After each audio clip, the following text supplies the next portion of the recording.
Баршаңызға сәлем достар, каналыма қош келдіңіз. Бүгін сіздерге карамельный шоколадный пирогтың рецептімен бөлісемін. Қазіргі кезде хит болып жатқан өте сұраныстағы пирогтардың бірі. Менімен бірге жасап көріңіздер, өте нәзік, дәмі өте дәмді болып шығады. Ендеше пирогымызды бастайық. Ең алдымен ыдысымызға ұнымызды осылай алдын ала дайындап салып аламыз, және де 72 немесе 82% болатын осындай майымызды жартысын салатын боламыз. Осылай ұнымыздың үстіне салып дайындап қоямыз. Міндетті түрде 82 немесе 72% майды қолданыңыз. Енді бөлек ыдысымызға бір жұмыртқаның сары уызын және екінші жұмыртқаны түгелдей салатын боламыз. Осылай жақсылап ыдысымызға салып аламыз, және де қантымызды осы жұмыртқаның үстіне қосамыз. Бір шай қасық болатын қопсытқышымызды, яғни разрыхителді қосатын боламыз. Одан артық көп қоспайсыздар. Дәл осы қоспамызды жақсылап венчиктің көмегімен араластыратын боламыз. Біркелкі масса болғанша ешқандай түйіршіктер қалдырмаймыз. Шамамен 2-3 минуттай араластырыңыз. Біздің қоспаның ішіндегі қантымыз жақсылап еруі керек. Кішкене осылай ағаратын болады. Яғни біздің қантымыз еріп жатыр деген сөз.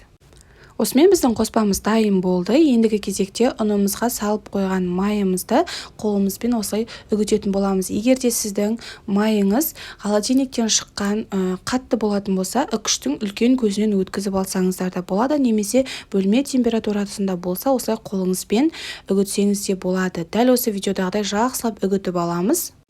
Енді алдын ала дайындап қойған жұмыртқалы қоспамызды осылай қамырдың үстіне салатын боламыз. Барлығын жақсылап әдемілеп салып аламыз. Енді жұмсақ қамыр илейміз. Ең біріншісінде осы қамырымызбен қоспаны бір-біріне біріктіретін боламыз. Бірден қатты қолыңызбен қысып қамыр илеуге болмайды. Ең бірінші осылай бір-біріне біріктіріп аламыз. Сонан кейін қолыңызбен қысып жұмсақ қамыр илейтін боламыз. Басқа артық еш нәрсе қоспайсыздар. Ыдысымыздағы барлық қамырлардың барлығын алып шығамыз, және де столымызға түсіріп аламыз да қамырымызды жақсылап тұрып иін қандырамыз. Видеода көріп тұрғандарыңыздай саусағыңызды басқан кезде өте сондай жұмсақ қамыр шығуы қажет. Шамамен 1-2 минуттай қамырымызды осылай қолымызбен жақсылап иін қандырамыз, және де дөп-дөңгелек қылып алып, салфанға кигіземіз де холодильникке 15-20 минутқа қоямыз. Одан артық жарты сағатқа қоюға болмайды. Ендігі кезекте біз начинкасын дайындаймыз. Ең бірінші бізге осындай 25% қаймақ қажет болады. 20% қалсаңыздар да болады. Қандай қаймақ екендігі маңызды емес. Ыдысымызға салып, үстіне қантымызды қосамыз, және де 2 жұмыртқаны жарып салатын боламыз. Міндетті түрде 20-25% қаймақ алыңыздар. 15-10% қаймақтар мүлде жарамайды.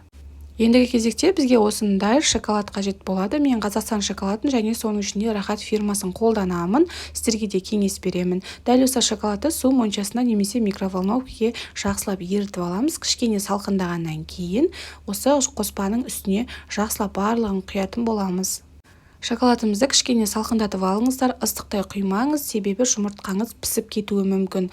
Барлығын осылай кішкене салқындағаннан кейін құямыз.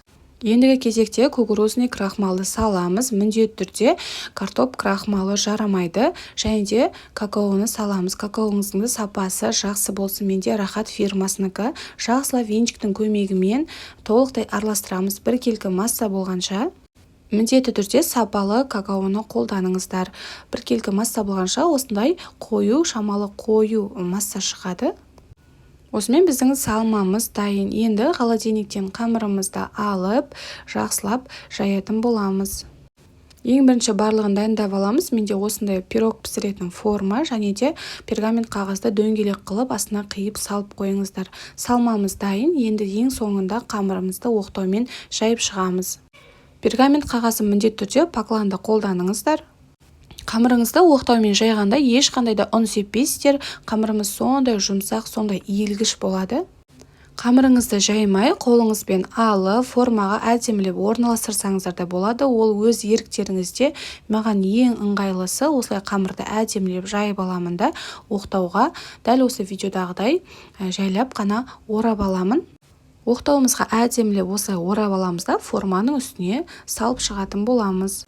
Міндетті түрде осы рецептпен жасап көріңіздер. Сіздерге ұнайтынына 100% сенімдімін. Қамырымызды осылай орналастырып, осылай барлық жерін тегістеп шығатын боламыз. Құрметті менің көрерменім, менің видеом ұнап жатса, менің каналыма тіркеліп алыңыз. Алдағы уақытта өте оңай, тегін мастер-класстармен бөлісіп отырамын. Мінекей осылай теп-тегіс қылып, қолымызбен жақсылап салып шығатын боламыз. Енді вилканың көмегімен барлық жерін әдемілеп тесіп шығамыз. Жиегін тесудің қажеті жоқ, осылай астыңғы бөлігін тексеңіз болды. Начинкасын жақсылап венчиктің көмегімен бір рет араластырып аламыз да, осы формамызға жақсылап барлығын құйып шығамыз. Алдын ала 180 градуста қыздырылған пеште 30 минутта пісіріп аламыз. Біздің қамырымыз бен салмамыз бірдей болу қажет, қолыңызбен әдемілеп осылай басып жіберіңіз. Піскеннен кейін міндетті түрде бөлме температурасында 2 сағат қоямыз, және де холодильникке 2 сағат қоятын боламыз. Пирогыңыздың бетін өзіңіз қалағандай әсемдесеңіз болады. Осымен біздің пирогымыз дайын. Сіздерге ұнады деген ойдамын. Міндетті түрде жасап көріңіздер, және де менің каналыма тіркелуді ұмытпаңыздар. Сіздермен болған Гүлсая ас болсын.